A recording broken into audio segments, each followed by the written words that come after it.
शुक्रिया।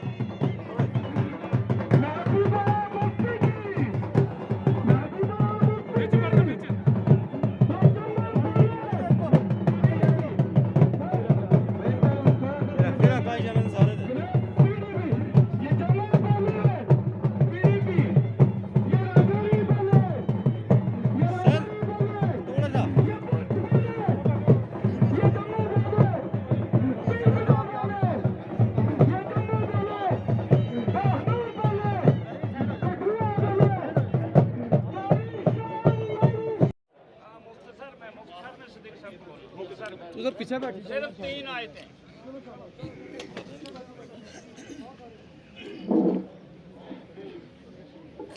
आऊज़ु बिल्लाह।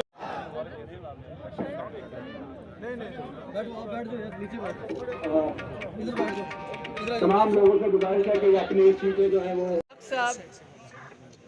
सतपाल चाड़क जी, राजेंद्र मनहास साहब, विजय डोगरा जी, मास्टर इकबाल शाह साहब, ताजीम डार साहब, एडवोकेट शौकत साहब, एहसान मिर्ज़ा साहब, अंजुम मिर्ज़ा साहब, माजिद शाह साहब। तो उनके यहाँ मैं गई थी और फिर मैंने सोचा कि अपने वर्करों से भी बातचीत की जाए, क्योंकि काफ़ी वक्त हो गया, काफ़ी अरसा हो गया, मुलाकात नहीं हुई। और इस दौर में यहाँ हमारे जो डिस्ट्रिक्ट प्रेसिडेंट थे एजाज मिर्ज़ा साहब, वो भी वफात पा गए। मैं उनके साथ भी ताज़ियत करना चाहती हूँ।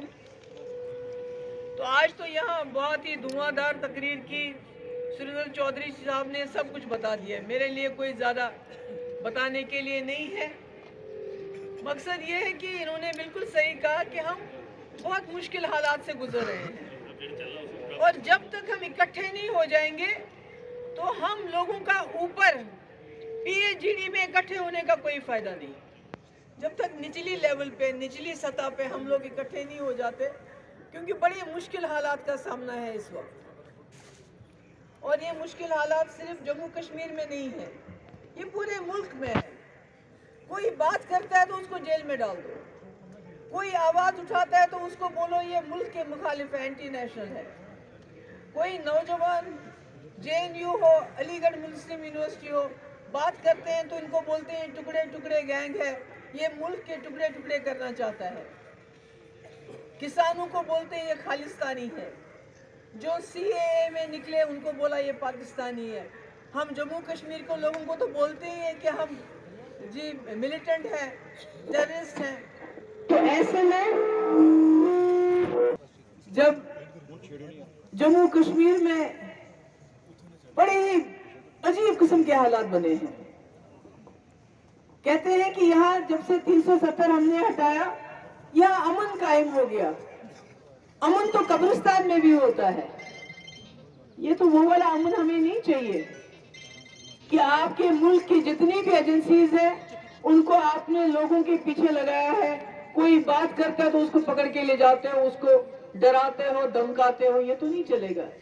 इसलिए तो मुफ्ती साहब ने इतनी मेहनत नहीं की थी। मुफ्ती साहब ने 99 में कांग्रेस पार्टी इसलिए छोड़ी थी, वो जम्मू कश्मीर को मुसीबत से बाहर निकालना चाहते थे। वो जम्मू कश्मीर को खून खराबे से बाहर निकालना चाहते थे।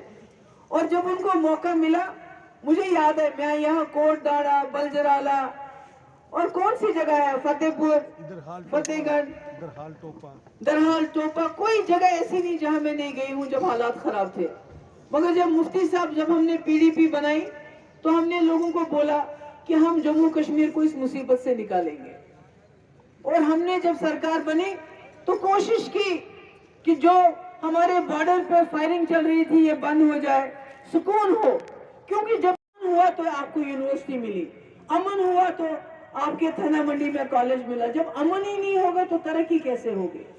इसलिए मुफ्ती साहब का ये मानना था कि जम्मू कश्मीर में तरक्की के लिए अमन का होना जरूरी है, और अमन कायम करने के लिए बातचीत का होना जरूरी है।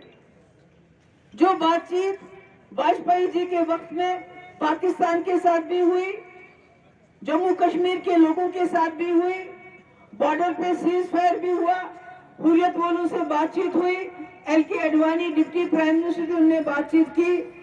खुद वाजपेयी जी कश्मीर आए और उन्होंने बोला कि मैं खुद पाकिस्तान के साथ बातचीत करने के लिए तैयार हूं। यानी माहौल बदला। और आज जब हम देखते हैं माहौल बहुत ही ज्यादा बिगड़ा हुआ है। पूरे मुल्क में मुफ्ती साहब कहते थे आप जरा सामने से हट जाइए, इनको प्रॉब्लम हो रही है। मुफ्ती साहब कहते थे